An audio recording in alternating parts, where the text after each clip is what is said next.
예, 지난 시간에 이어서 그 확률 변수의 그 PMF하고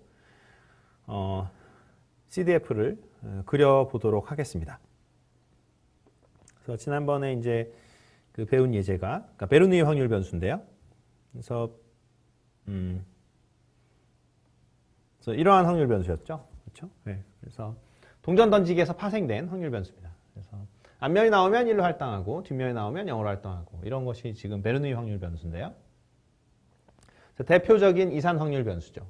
대표적인 이산 확률 변수고 그리고 파라미터가 딱 하나밖에 없습니다. 파라미터 보통 P라고 쓰는데 파라미터는 하나죠. 왜냐하면은 이 1이 될 확률 그것이 이제 유일한 파라미터가 되겠습니다. 그러니까 보통 이제 예를 들 때 그 찌그러진 동전 던지기 예를 들거든요. 그러니까 찌그러졌다라는 게 무슨 얘기냐면 뭐 찌그러뜨린 거가 중요한 게 아니라 이게 찌그러뜨리지 않고 그냥 동전 던지기라면 어떻게 됩니까? 그러니까 앞면하고 뒷면 나올 확률이 우리가 이제 반반이라고 생각을 하기 때문에 근데 지금 원하는 거는 그게 아니에요. 그게 아니고 앞면 나올 확률이 P가 되기를 바라는 거예요. 그래서 이제 그 앞면 나올 확률이 0.5가 아니다. 그 얘기를 하기 위해서 보통 이제 문제에서 얘기를 쓸 때 찌그러진 동전 던지기 뭐 이런 식으로 얘기를 합니다. 그러니까 뭐 찌그러뜨린 게 중요한 게 아니라 앞면 나올 확률이 2분의 1이 아니다. 그래서 일반적으로 0하고 1 사이에 있는 어떤 P라는 숫자다라는 거고요.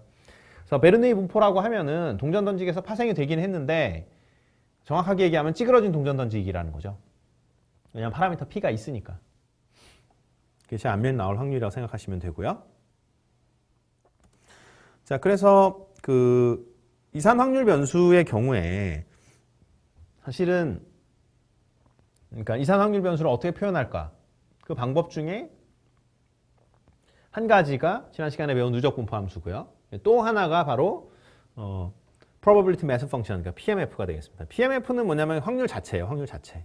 그래서 지금 제가 써놨는데 x가 지금 베르누이 확률 변수니까 1 아니면 0인데 그러면 1일 확률이 얼마다? P. 0일 확률이 얼마다? 1-P. 그래서 요것을 뭐라고 부르냐면 PMF라고 불러요. 요것을 우리가 PMF라고 부릅니다. 제가 여기다 써놨죠. 그죠? 그러니까 베르누이 확률 변수죠. x가 베르누이 확률 변수고 파라미터 P면은 이 probability mass function PMF가 이렇게 주어지는 거예요. 자, 그럴 때 PMF를 한번 그려봐라. 그러면 그냥 바로 그리면 되겠죠. x축이 1하고 0이니까 0이고 1일 확률은 P, 뭐 0일 확률은 1-P. 이렇게 그리면은 이게 지금 뭘 그린 겁니까? PMF를 그린 거죠. 베르누이 확률 변수에. 그 다음에 여기 오른쪽에 있는 거는 이제 그 CDF인데 그래서 보면은 이 CDF라는 거는 그 숫자보다 작거나 같을 확률이죠. 보면은 1보다 작거나 같을 1 이상이 돼버리면은 모든 게 다 들어오죠. 그러니까 0 또는 1이면 1보다 작잖아요. 그래서 이게 다 들어오는데 예를 들어서 0.5다. 그러면 값이 얼마나 되냐면 0.5면은 이거는 들어오는데 얘는 안 들어오죠. 그죠? 왜냐면 x가 1일 확률이니까 x가 1이 될 확률이니까 0.5, x가 0.5보다 즉 그러니까 대문자 x가 랜덤 베리어블이 0.5보다 작거나 같을 확률은 사실상 뭐만 포함돼요? 여기밖에 포함이 안 되죠. 그죠? 그러니까 1-P로 이렇게 고정됩니다. 그래서 잘 살펴보시면 이 CDF는 이렇게 계단형 함수가 돼요. 즉 이산 확률 변수의 경우에 그러니까 discrete random variable의 경우에 CDF를 그려라 라고 하면은 이게 계단형이 나와야 돼요. 계단형이 안 나왔다. 그럼 잘못 그린 겁니다. 계단형이 반드시 나와야 되고 그 다음에 오른쪽에서부터 컨티뉴어스 하기 때문에 이렇게 그 확률이 생기는 부분에서 위에다가 색칠을 해야 되고 밑에다가 이렇게 구멍을 빵 뚫어놔야 돼요. 그렇게 그려야 되는 거고 그 다음에 이 점프 사이즈가 있죠. 이게 계단형인데 점프가 이렇게 팡팡 2번 일어나는데 팡팡 2번 일어나는 게 한 번 0에서 한 번 1에서 일어나는 거죠. 그러면 계단이 펑펑 뛰는데 이게 튈 때 얼만큼 튀냐? 이게 튀는 사이즈가 이게 스텝 사이즈가 여기서는 1-P가 되는 거고 여기서는 P가 되는 거죠. 그래서 이게 정확하게 PMF에 이렇게 그려진 거예요. 그래서 계단이 탕탕 튀는데 이때 얼마만큼 튀냐면 정확하게 확률만큼 튀게 돼 있습니다. 보시다시피 감소하지는 않죠. 그러니까 PMF는 감소할 수 있어요. 그렇지만 우리가 CDF는 절대로 감소하진 않습니다. 그러니까 컨스탄트로 유지는 될 수도 있는데 이렇게 값이 이렇게 x가 증가하면서 이렇게 떨어지거나 하지 않습니다. 그 다음으로 이제 우리가 배울 게 확률 밀도 함수입니다. probability density function인데요. 사람에 따라서 이 probability란 말을 안 쓰고 그냥 density function이라고 하는 경우도 있어요. 그래서 이것도 귀찮은 사람은 아예 펑션 말도 안 쓰고 그냥 density라고 하는 경우도 있습니다. 그래서 어쨌든 이거를 probability density function이라고 하시던 density function이라고 하시던 그냥 density라고 하시던 아니면 줄여서 약자를 써서 PDF라고 할 수 있겠죠. 자, 그래서 이 PDF의 정의가 뭐냐? 네, 간단한 거예요. 이 누적 분포 함수를 우리가 미분한 거, 그것을 우리가 확률 밀도 함수라고 합니다.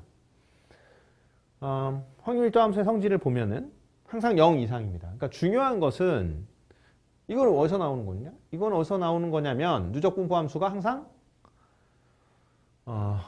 그러니까 non-decreasing function이죠. 그러니까 감소하지 않기 때문에 미분을 하게 되면 그게 뭡니까? 그러니까 기울기가 나오는 거죠. 그러니까 기울기가 항상 양수거나 적어도 0 이상이라는 거죠. 음수는 될 수가 없다. 왜냐하면 기울기가 음수라는 얘기는 뭐예요? 원래 함수가 감소한다는 얘기죠. 근데 누적 분포 함수는 감소하는 경우가 없거든요. 네, 그래서 항상 확률 밀도 함수는 0 이상이다. 여러분들이 알고 있는 대표적인 확률 밀도 함수가 뭡니까? 이거죠, 이거. 네, 정규 분포. 정규 분포 커브를 생각해 보시면은 확률 밀도 함수가 어떻게 생겼는지 아시게 될 거고요. 그 다음에 확률 밀도 함수는 전체 구간에 대해서 적분하면 1이 됩니다. 그래서 중요한 게 확률 밀도 함수는 적분하면은 확률이 돼요. 근데 전체 구간에 대해서 적분했으면 당연히 1이 되겠죠. 그죠? 확률은 뭐 커봐야 맨날 1이니까. 그 다음에 어떤 A에서부터 B 사이에 있을 확률, 어떤 랜덤 베리어블이, 그러니까 여기서도 지금 이게 그 커다란 랜덤 베리어블, 대문자 X로 해야 되겠죠. 소문자 X로 하면 안 되겠죠. 즉 랜덤 베리어블이 A에서 B 사이에 있을 확률은, 그러니까 확률을 구할 때는 어떻게 됩니까? 그러니까 누적 분포 함수로 구하면은 B 대입하고 A 대입해서 빼면 되는데 우리가 갖고 있는 게 PDF밖에 없다. 확률 밀도 함수밖에 없으면은 구간에 대해서 적분해 주면 돼요. 그래서 그러니까 아주 중요한 것이 뭐냐면 확률 밀도 함수는 확률이 아닌 거예요. 그래서 확률 밀도 함수는 뭐냐? 확률 밀도 함수는 그러니까 적분해야지 어떤 구간에 대해서 적분을 해야 확률이 나오는 거죠. 그래서 중요한 게 확률 밀도 함수가 뭐 예를 들어서 확률 밀도 함수 값을 뭐 체크해 봤더니 확률 밀도 함수 이게 지금 이것도 소문자겠죠. 네. 확률 밀도 함수가 뭐 예를 들어서 확률 밀도 함수가 100만이다. 이게 말이 되냐? 확률 밀도 함수를 어떻게 구했는데 어떤 특정한 값에서 x가 어떤 뭐 특정한 값에서 이게 100만이 나왔어요. 이래도 되냐? 이래도 되는 거죠. 네. 아무 문제가 없어요. 왜냐하면 그 구간 자체가 100만 분의 1이면 되는 거죠. 네. 그래서 그 적분했을 때 1이 되면 되는 거지 이것의 값 자체는 양수면은 아무런 상관이 없어요. 네. 문제가 없어요. 전혀. 근데 누적 분포 함수는 어떤 누적 분포 함수 값이 순간적으로 3이 됐다. 네, 이거는 잘못 구한 거죠. 왜냐하면 누적 분포 함수는 자체적으로 확률이기 때문에 값이 0에서 1 사이에 있어야 돼요. 네. 확률 밀도 함수는 어떻게 돼요? 이거는 적분해야 확률이고 자체적으로는 확률이 아니에요. 따라서 100만이 되던 1000만이 되던 상관없다.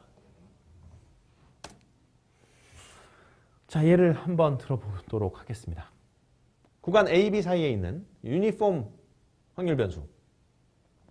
유니폼 확률 변수는 뭐냐면 그러니까 말 그대로 어떤 특정한 쪽에 뭐 사건이 많이 발생하는 게 아니라 말 그대로 균등하게 발생하는 어떤 사건 숫자가 A, B 사이에 어떤 균등하게 발견되는 그러한 특성을 가질 때 우리가 유니폼 확률 변수로 모델링을 하죠. 그것의 PDF하고 CDF를 한번 구해봐라 하는 문제인데요. 우리가 어떤 유니폼 확률 변수는 파라미터 2개인데 구간으로 그래서 이렇게 씁니다. 유니폼 확률 변수는 우리가 이렇게 쓰죠. 그래서 파라미터가 2개죠. 그러니까 시작 포인트하고 끝 포인트. PDF는 이렇게 생겼습니다. 그래서 무슨 소리냐면 A하고 B 사이에밖에 없다 값이. 파라미터가 지금 A, B로 줬으니까. 그리고 확률 밀도 함수는 이렇게 상수가 되겠죠. 네, 보시다시피 확률 밀도 함수를 이렇게 적분을 하면 얼마가 됩니까? 적분을 하면 1이 됩니다. 네, 그렇기 때문에 확률 밀도 함수의 이 구간 내에서의 값은 B-A분의 1이 돼야 되는 거고 나머지 구간은 다 0이 되겠죠. 왜냐하면 이쪽은 나올 수가 없기 때문에요. 왜냐하면 구간이 지금 A에서 B 사이밖에 없는 거죠. 그러니까 여기서 뭐라 그랬냐면 X라는 확률 변수는 A에서 B 사이의 임의 값인데 그것이 균등하게 나온다는 거죠. 그리고 A보다 작은 경우도 없고 B보다 큰 경우도 없다라고 얘기를 한 겁니다.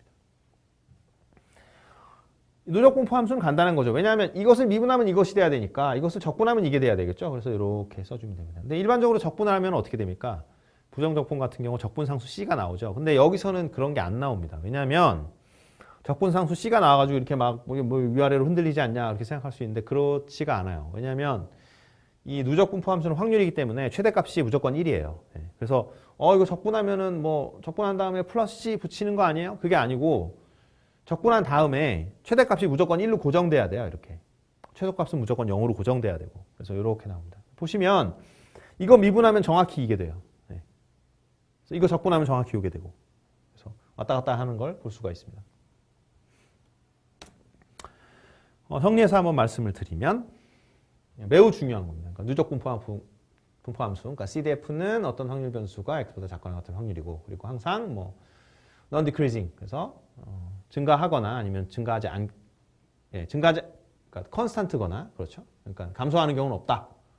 그다음에 확률 질량 함수 PMF에 대해서 배웠죠. 그래서 주로 이제 이 PMF는 이 연속 확률 변수에 대해서는 쓸 수가 없어요. 그래서 확률 질량 함수, 그러니까 PMF에 대해서도 배웠고, 그 다음에 확률 밀도 함수 PDF. 주로 이제 PDF를 사용하는 경우는 우리가 연속 확률 변수를 사용할 때 하죠. 그래서 여러분들이 잘 아시는 뭐 그러니까 정규 분포를 생각하시면 되겠습니다. 이게 뭡니까?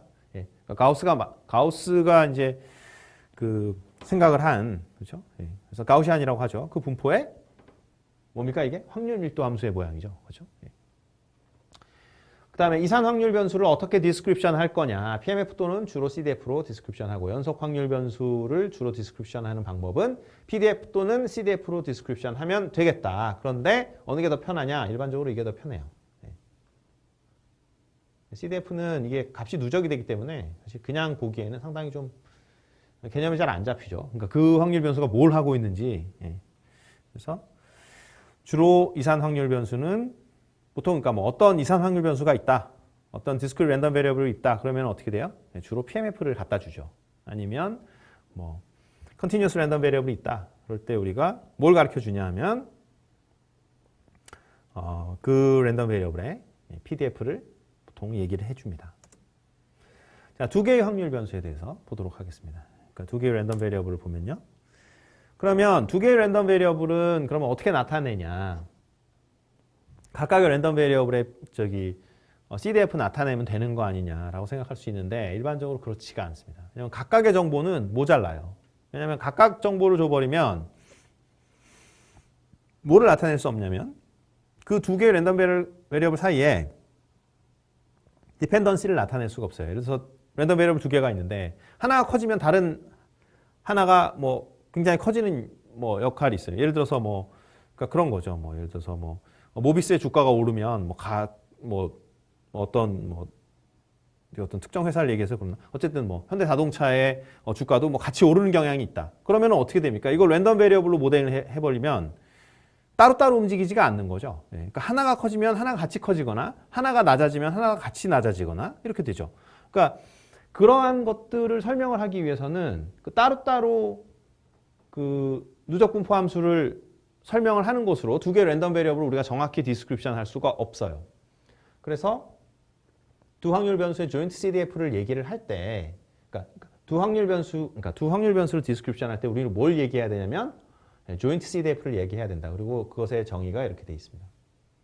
보시면은 두 개의 확률 변수 X하고 Y가 있는데 하나가 그러니까 여기서의 콤마의 의미는 AND예요. AND. 그래서 랜덤 베리어블 X가 어떤 리틀 X보다 작거나 같고 랜덤 베리어블 Y가 어떤 리틀 Y보다 작거나 같을 그런 확률을 우리가 뭐라 그러냐? 조인트 CDF라고 합니다. 그래서 일반적인 CDF가 가지고 있는 성질들은 다 가지고 있어요. 뭐 0부터 1 사이고 무한대 하면 어떻게 됩니까? 무한대면 모든 확률이 다 되죠. 그러니까 1이 되는 거고 그 다음에 뭐 하나를 무한대로 하면은 하나 무한대로 하면 어떻게 됩니까? 예를 들어서 여기 Y를 무한대로 하면은 이것에 대한 거는 그냥 없어져 버려요. 그래서 요것만 남아요. 그래서 우리가 이거를 마지널라이즈 한다라고 그러죠. 그러니까 두 개의 조인트 CDF에 무한대를 해버리면 하나의 어떤 CDF를 찾아낼 수 있어요. 마찬가지로 한쪽에다 무한대 대입하면 이거는 Y에만 함수죠. 그러니까 이렇게 나타내죠. 그래서 우리가 그러니까 이거는 조인트 CDF니까 이거 하나만 있는 거. 그러니까 두 개의 랜덤 베리어블인데 하나의 정보만 있을 때 우리가 이걸 마지널 하다 그래요. 그래서 무한대를 대입하면 마지널 CDF를 구할 수가 있게 되겠습니다. 네, 이상으로 강의를 모두 마치도록 하겠습니다.